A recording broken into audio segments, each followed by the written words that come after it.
안녕하세요. 브랜드 강사 이승우입니다.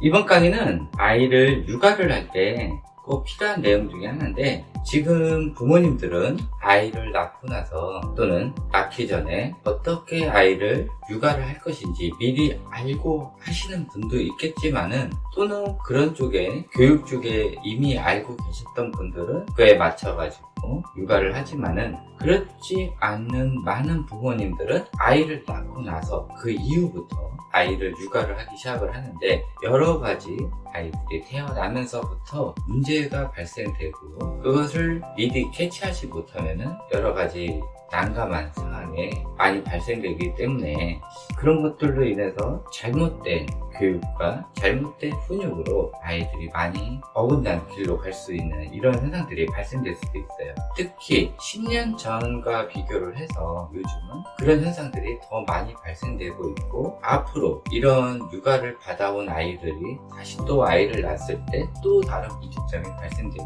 돼요. 제가 지금 하는 교육 강의는 앞으로 10년 후에 들었을 때 맞을지 안 맞을지는 몰라요. 하지만은 지금 현재 많이 바뀌어야 된다고 생각을 하고, 저는 앞으로 10년 후에 제대로 된 교육을 하는 것을 원해서 10년 후에 제 영상을 보더라도 그것이 맞을 수 있게끔 제가 교육 강의를 하고 있는 거예요. 그래서 지금 현재 이런 교육이나 또 여러 가지 아이들의 조기 교육, 학교에서의 이런 교육들하고 많이 안 맞을 수도 있어요. 근데 제가 지금 하고 있는 교육은 현재 많은 아동 심리학자들이 원하는 내용이긴 한데, 방송에서 이런 걸 얘기하는 게 맞지 않을 수도 있고, 또 그에 대한 반감 내용들이 있을 수 있어서 많은 사람들이 소리는 내고 싶지만은 그렇게 하지 않는 사람들이 너무 많기 때문에 어떻게 해결할 수가 없는 부분 중에 하나예요.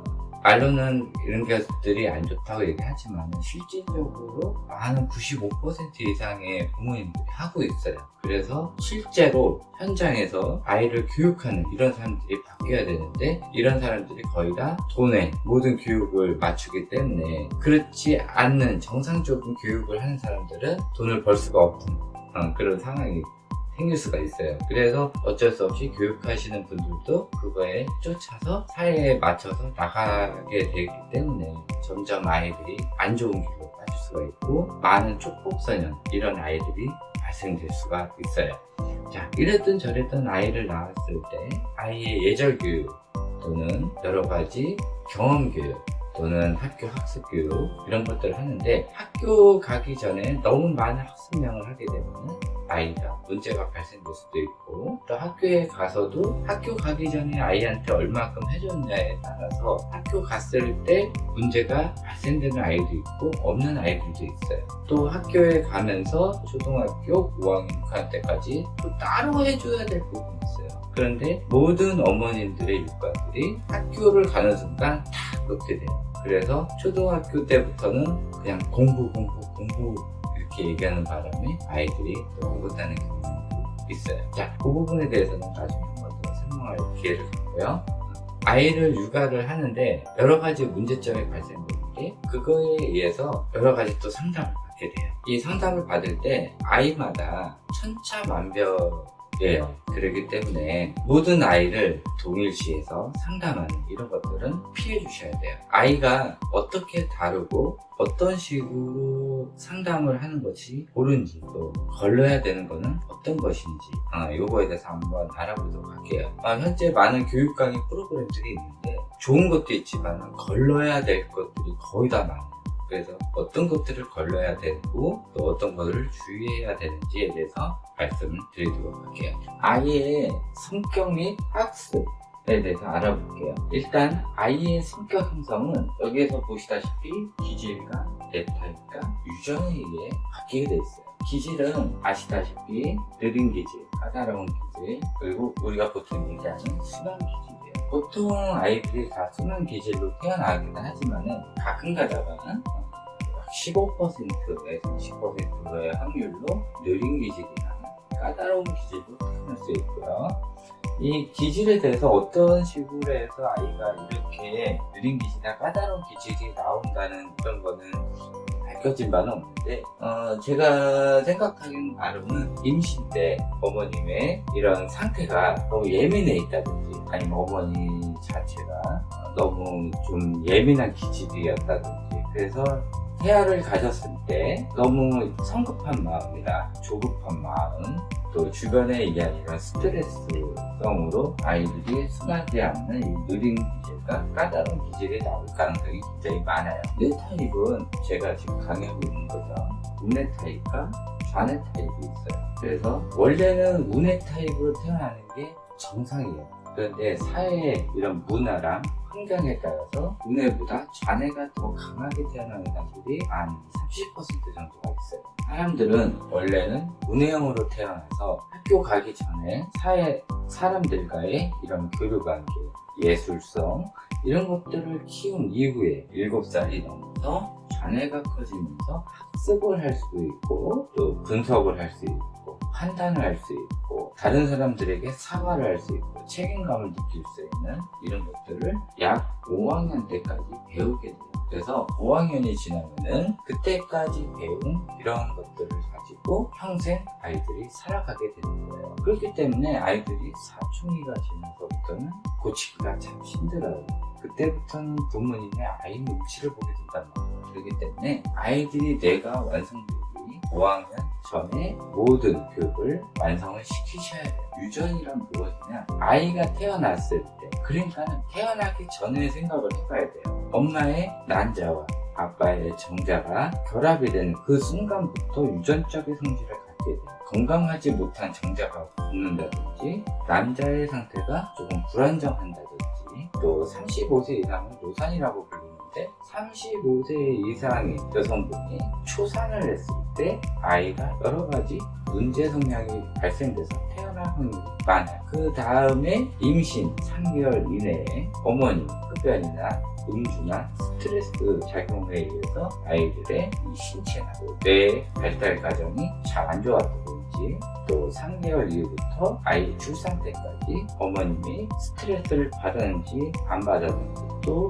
그거에 의한 태교를 정확하게 했는지, 이런 것들에 의해서 또 아이가 정상적으로 태어날 수도 있고 안 태어날 수도 있어요. 또 어머니와 아버지의 이런 여러 가지 특이한 재능들을 아이가 어떻게 물려받았는지, 또 아들인지 딸인지, 아들이면은 엄마의 X 염색체에 있는 지능 염색체를 그대로 물려받는데, 그것이 X 염색체가 조금 상태가 안 좋았다든지, 아니면은 물려받은 지능이 별로 안 좋았다든지, 또 딸인 경우는 엄마의 염색체를 받을 수도 있고 아버지의 어머니의 염색체를 받을 수도 있어요. 그렇기 때문에 같은 딸이더라도 서로 다를 수가 있는 거고요. 또 아이가 태어나서 가정 환경, 또 여러 가지 문제에 의해서 제대로 클 수도 있고 안 클 수도 있고, 이런 여러 가지 문제들이 있어요. 또 이거 외에도 여러 가지 어머니 때나 아버지 때 이런 조상님들 분들이 여러 가지 안 좋은 질환들을 가지고 있다든지, 이런 거에 의해서 유전적인 문제가 발생될 수가 있고, 어떤 아이는 학습적으로, 언어적으로 이런 영재성을 가지고 있는 부모한테 유전을 받아서 그런 성질을 태어나자마자 보일 수도 있는 거고요. 어떤 아이는 어머님이 음악적 재능을 가졌다든지 아버님이 미술적 재능을 가졌다든지, 그런 재능을 갖고 태어나서 어렸을 때부터 그런 재능을 보일 수도 있어요. 그런 유전적 재능이 없으면 아이들은 일반적인 아이로 태어나게 되는 거예요. 이렇게 해서 아이들마다 여러 가지 성질을 갖고 태어나기 때문에 각각의 아이들마다 성격이 학습을 받아들이는 정도가 다 다르게 되는 거예요. 근데 모든 아이를 동일시하고 동일한 학습을 하게 되면 아이들이 못 쫓아올 수도 있고 신고를 할 수도 있고, 어떤 아이는 너무 잘 쫓아와서 다른 아이들하고 못 어울릴 수도 있는 부분이에요. 그래서 아이들만의 공통 특성은 뭐냐면은 뇌의 발달 과정이 있어요. 0세부터 초등학교 5학년, 그 이상도 그렇고요. 전 세계에 있는 모든 아이들이 정상적으로 이 시기에는 뭐를 하고 이 시기에는 뭐를 하고 이런 것들이 있단 말이에요. 그런 뇌 발달 과정은 전 세계 공통이에요. 본능이에요. 그래서 아이들이 의식주 본능, 어린아이 같은 경우는 이제 막 걷기 시작하고 뛰기 시작한 아이들은 앞으로의 질주 본능이 있어요. 그래서 가끔 가다가 아이를 잃어버리면은 왔던 길을 찾는 게 아니라 아이가 돌지 않는 방향을 찾아서 아이를 찾는 것이 더 효율적이에요. 혹시나 그 전에 있던 데를 가지 않을까 이런 기소 본능보다는 아이들은 돌진 기능이 있어요. 또 여러 가지 이런 본능들이 있거든요. 이런 유아 시기 때 나타나는 기본 본능 같은 경우는 모든 아이들이 똑같거든요. 그래서 이런 본능들이 있어요. 자, 다른 특징이 있어요. 아까 얘기했다시피 이런 기질에 의해서 아이들이 다른 특징들이 있다고 뇌 타입도 여아인지 남아인지에 따라 달라져요. 왜냐하면 여아는 언어 능력이 굉장히 뛰어나요.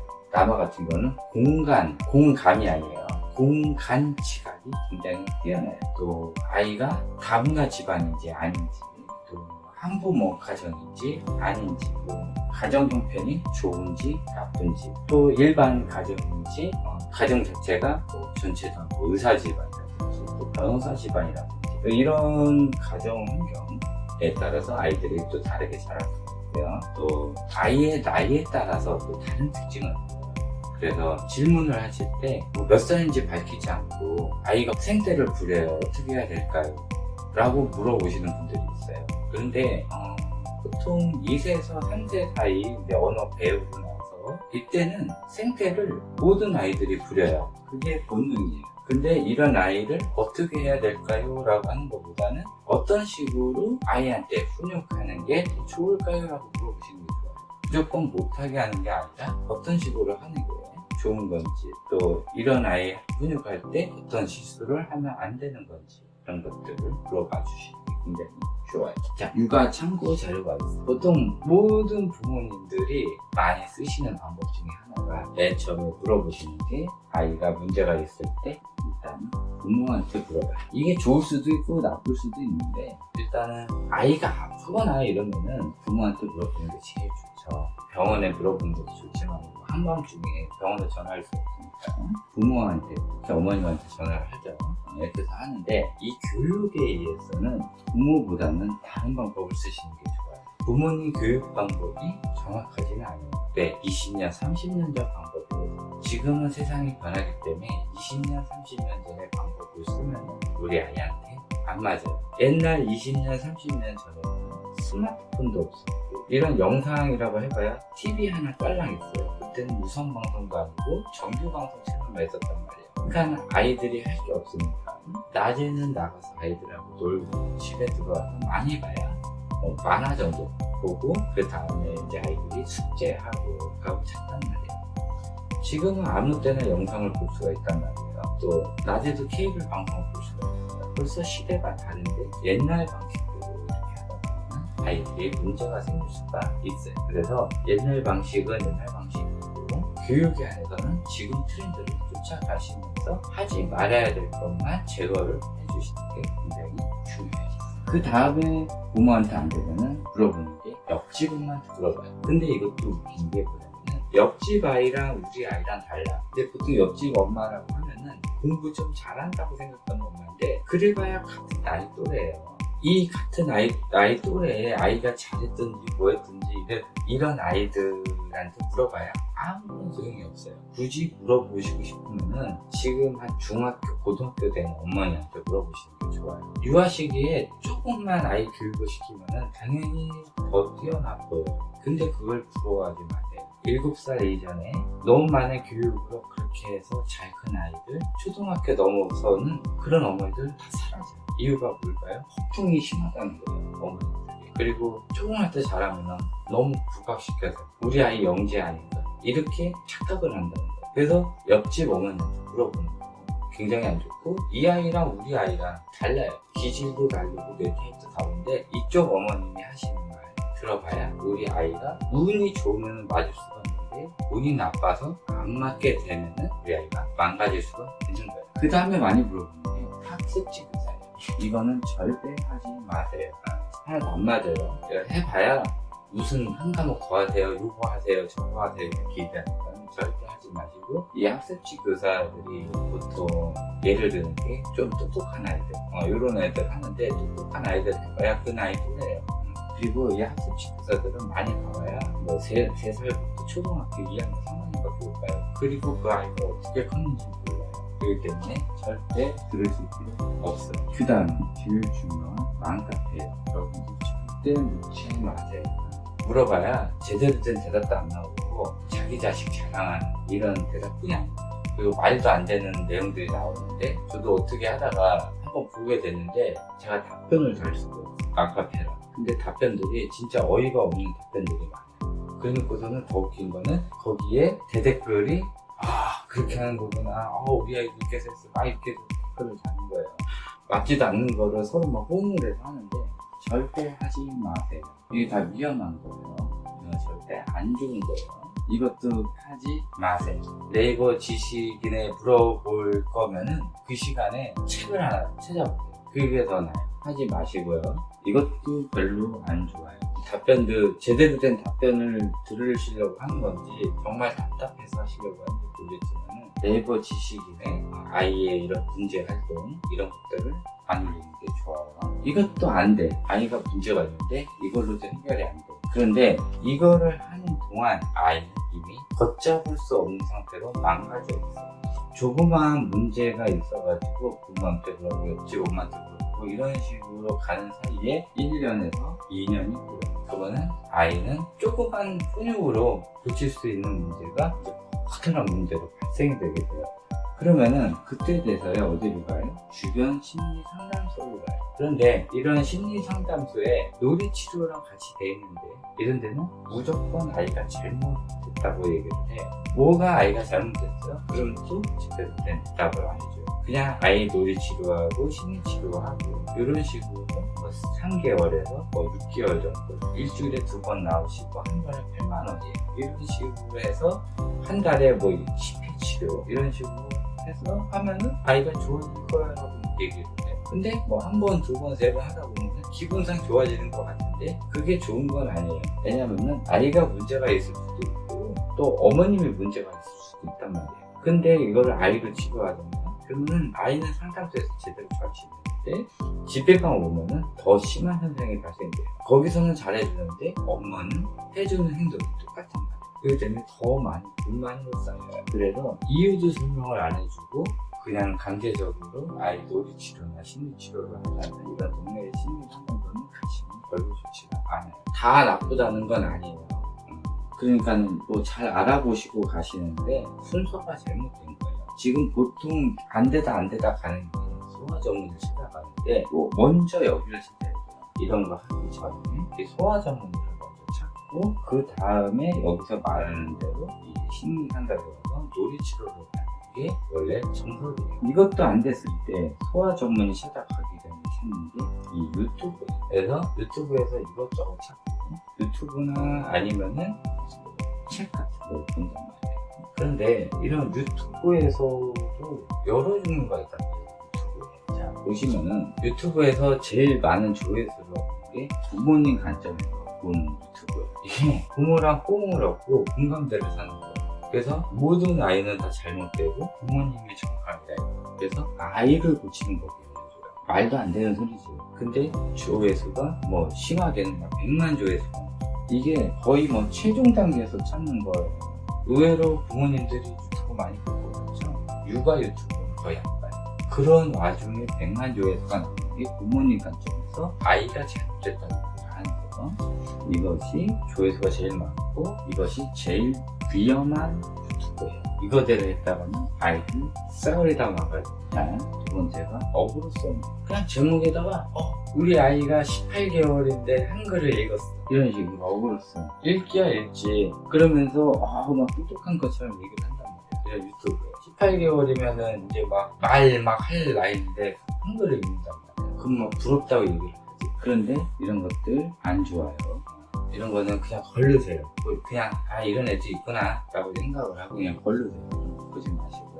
이 모든 아이를 통합으로 이런 것들이 있어요. 뭐 문제 성향 이런 걸 놔두고 나이 이런 것도 없어. 그냥 이런 아이들은 전체적으로 이렇게 고치세요. 아이가 생떼를 많이 부려요. 그러면은 이런 아이는 무조건 이렇게 해보시는 것이 좋아요 라고만 얘기를 해서 모든 아이를 통합해요. 아이가 한글을 못 읽어요. 이런 아이들은 이렇게 해보세요 라고 얘기를 해요. 그런데 아이마다 나이도 다르고 성별도 다르고 뇌 타입도 다르고 기질도 다른데 무조건 그렇게 해보라고 얘기를 하는 거예요. 그러면 맞지 않는 나이나 맞지 않는 내 타입의 아이들은 100% 문제 성향이 생기게 돼요. 또 이 조기 교육을 권장하는 것들, 이런 유튜브들이 있어요. 근데 오히려 이것도 이거 다음으로 조회수가 굉장히 높아요. 엄마들이 그만 관심을 갖는다는 소리인데, 이렇게 조기 교육을 권장하는 이런 유튜브를 보고 그대로 아이한테 했다가는 거의 100% 아이가 문제 성향이 생기고, 이것은 성공을 하든 실패를 하든 아이가 문제가 생겨요. 성공을 해서 조기 교육이 받게 되면 사회성이 떨어져요. 실패를 해서 이 교육이 되지 않으면 아이의 지능이 떨어져요. 이 조기 교육을 권장하는 것은 어차피 결정하는 것은 부모님이겠지만은, 이것은 성공하든 실패하든 아이한테 불이익이 떨어지게 돼 있어요. 그 다음에 하는 거, 학습지는 책 판매 업체에서 하는 경향이 있어요. 그래서 이런 학습지나 책 판매에서 하는 거는 무조건 자기네 것을 광고하기 위해서 최대한 어린 나이에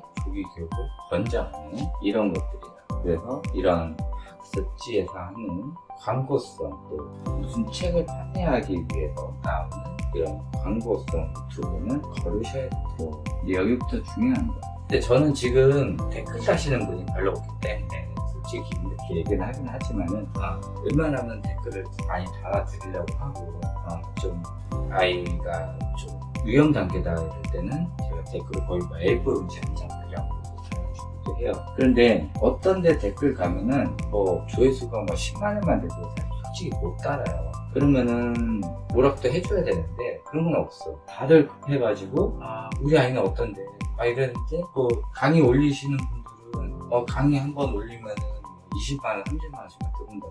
그러니까는 다음 거 강의만 생각을 하지 이런 댓글에 대한 코멘트는 없어요. 근데 이 교육용 영상을 올리는 것 자체가 사람들에 대한 아이들의 이 고민들을 들어주려고 하는 것인데, 이런 거에 대해서 절대 코멘트가 없어요. 이런 코멘트가 없는 곳에 굳이 우리 아이의 문제점을 얘기할 필요 없어요. 어차피 답글 안 달려요. 그러니까 그냥 보고 그냥 끝내시고, 거기다가 뭐 우리 아이가 어떤데요 저떤데요 얘기하실 필요 없어요. 거기다가 대고 또 그 오시는 분들이 또 댓글을 달아요. 그래버리면 뭐 마음이 풀리는 경우도 있지만 오히려 잘못되는 경우가 많이 있어요. 잘못된 댓글도 달아주시는 분들 때문에. 그러니까는 아이가 또 문제가 있을 때 전체적인 내용을 봤을 때 그 유튜버에 코멘트가 없다 이런 데는 하지 마세요. 또 아이 나이 성별 묻지도 않고 그냥 이건 그냥 이렇게 뭐 해보세요 라고 이렇게 얘기하시는 분이 있어요. 그래서 나이 성별 꼭 물어보시는 게 하고, 그 다음에 뭐 이때 나이 때는 원래 그런 거니까 신경 쓰지 마시고 어느 정도만 해주세요 라고 얘기할 수도 있고요. 이 나이가 됐는데 이러면은 아이가 좀 위험하네. 그러니까 이런 아이한테는 이렇게 좀 해주시는 게 좋을 것 같아요. 라고 얘기해야 되는데, 이런 것도 안 물어보고 무조건 그냥 이렇게 하세요 라고 얘기하시는 이런 유튜브도 걸러주시는 게 좋아요. 근데 이렇게 다 걸르고 나면 별로 없는 것도 없죠. 그래서 이 유튜브라는 것 자체가 여러 가지 목적이 있어요. 강의하시는 분들이 진짜 아이를 위해서 하시는 분들도 있고, 또 자기네 업체 광고를 하기 위해서 하는 분들도 있고, 또 심리상담소 하시는 분들이 자기가 같이 경험을 하면서 하시는 분들도 있고, 저는 뭐 이걸로 해도 솔직히 돈은 안 벌려요. 유튜브 수익금이 1년 해야 10만원도 안 된단 말이에요. 또 10만원이 안 되면 돈이 들어오질 않아요. 근데 제가 지금 유튜브 한 지가 이제 거의 1년 한 6, 7개월 돼가고 있는데, 지금 돈 벌려고 했으면 그걸 안 했죠. 일단은 요즘 교육으로 인해가지고 아이들이 많이 망가지는 것도 있고, 또 나중에 또 솔직히 얘기하면은 저도 심리 상담소를 차리긴 할 거예요. 근데 저는 주가 방문으로 하는 거기 때문에 일반 이런 사람들하고 다르죠. 일단은 이렇게 유튜브 자체도 이렇게 많이 보시고 걸리실 건 걸리셔야 돼요. 또 이런 참고하는 것도 아이가 문제 있으면 제발 도와주시면 유튜버한테 물어보지도 말고 주변 심리상담소를 먼저 가지 마세요. 소아 전문의한테 물어보고, 그것도 또 조금 이름 있는데 미리 예약해가지고 6개월이 걸리든 1년이 걸리든 미리 해서 돈이 많이 들더라도 이런 거 할 노력에 의해서 돈이 들 정도면 차라리 이거 한 방에 끝내버리시는 거예요. 그리고 아이마다 다르다는 거 공통 특성이 있고 다른 특성이 있는 거예요. 그러니까 이렇게 아이들의 육아를 할 때 많이 필요한 부분이 있어요. 또 아이들마다 또 다르고 이렇기 때문에 꼭 참고해 주셔서 모든 아이는 똑같지가 않아요. 아이를 키울 때 우리 아이가 어떤 기질인지 어떤 타입인지 이런 것들을 확인하고 아이한테 맞춰줘야 되는 부분이고 아이가 부모한테 맞춰줘야 되는 부분이기 때문에 그것을 잘 확인하셔서 아이들 육아를 해주시면 굉장히 좋을 것 같아요. 이것으로 강의 끝마치고요. 다음번에 또 새로운 강의